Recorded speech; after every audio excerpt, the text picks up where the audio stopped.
Let's do a recap on the movie I Am a Legend. 3 years after the world collapsed, one man still wakes up every morning pretending life is normal. He talks to mannequins, he shops in abandoned stores, he drives through empty streets that once held millions of people. But every sunset turns the city into a nightmare because the creatures outside are still hunting. And tonight, they're getting smarter.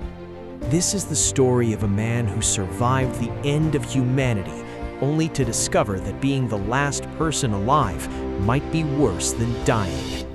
The movie opens with a city that no longer feels alive. Grass pushes through broken roads. Military jets are rusting where they crashed. Entire buildings stand empty like giant tombstones. And in the middle of all that silence, one car races through the city of New York. Inside is Robert Neville, a military scientist, possibly the last healthy human being left on Earth. Beside him is his only companion, a loyal German shepherd named Sam. The two hunt deer through the empty streets, like the city has become one giant wilderness. It almost looks peaceful, but that peace never lasts. Neville spots something unusual near an abandoned building. A lion, not in a zoo, not behind bars, a real lion roaming freely through Manhattan. The world has changed so much that wild animals now own the city. Neville chases after it, trying to catch food, but the hunt ends badly when the lion attacks a herd of deer. The moment feels savage and chaotic. Nature has completely taken over, and Neville is only surviving inside it. Back at home, Neville follows the same routine he repeats every single day.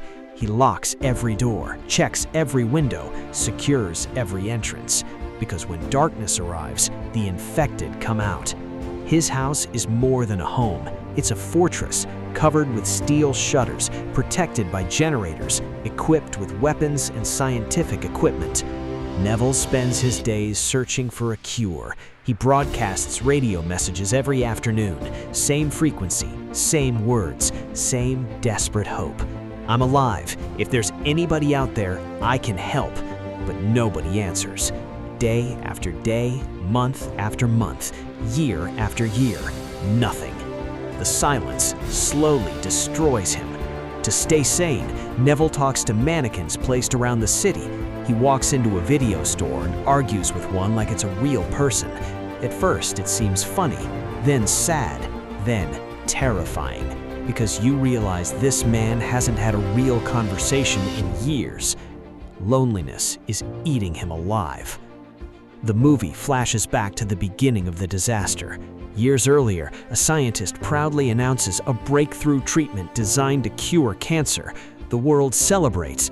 People believe humanity has finally defeated one of its deadliest diseases, but the treatment mutates. Instead of saving humanity, it destroys it. The virus spreads faster than anyone can control. Most people die. Others become violent creatures that can't survive sunlight. Civilization collapses almost overnight.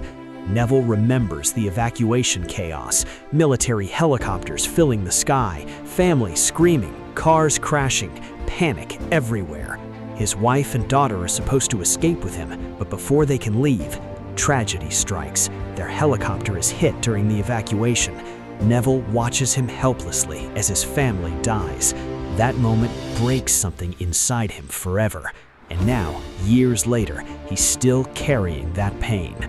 As the sun begins to set, the movie finally reveals the creatures haunting the city.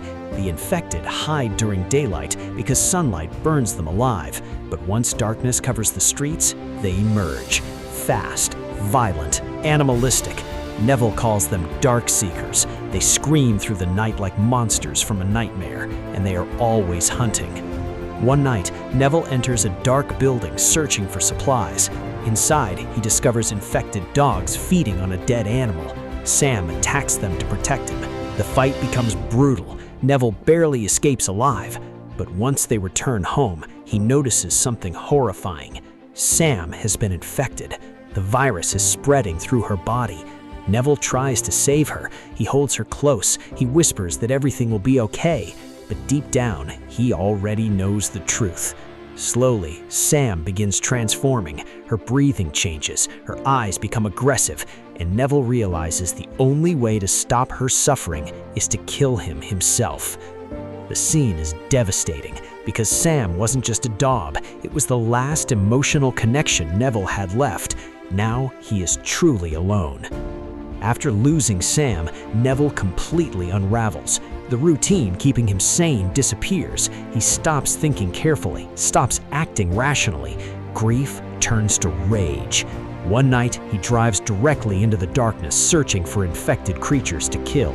It's practically suicide. Neville attacks them recklessly with his car and weapons, but the infected overwhelm him. His vehicle flips, he's trapped, and as the sun sets completely, shadows begin surrounding him. Dozens of infected slowly emerge from the darkness. Then suddenly, a bright light appears. Someone rescues him. Not a creature, a human. Neville wakes up shocked. For years, he believed humanity was gone, but now he meets Anna and a young boy named Ethan. Real survivors, real voices, real people. At first, Neville can barely process it. He's forgotten how to connect with others. Anna explains that she heard his radio broadcasts. She believes there's a survivors colony somewhere safe, a place where people are rebuilding civilization. But Neville doesn't believe in hope anymore. Years of isolation destroyed his faith.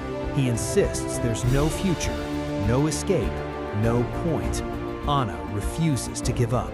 She notices Neville has been working on experimental cures using his own blood.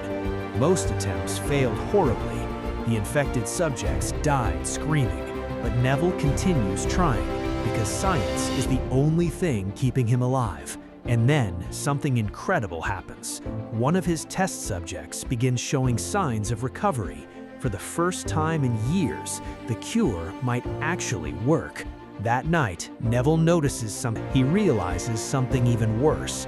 The infected leader tracked him back to his house. The fortress is no longer safe. As darkness spreads across the city, Neville seals every entrance. Anna and Ethan hide downstairs. Outside, the infected gather in massive numbers. Then they charge. The attack feels overwhelming. Glass shatters, steel bends. Creatures slam themselves against the walls like an unstoppable wave. Neville fights desperately to hold them back. Bullets tear through the darkness. Explosions light up the house, but the infected keep coming. Eventually, the creatures break inside.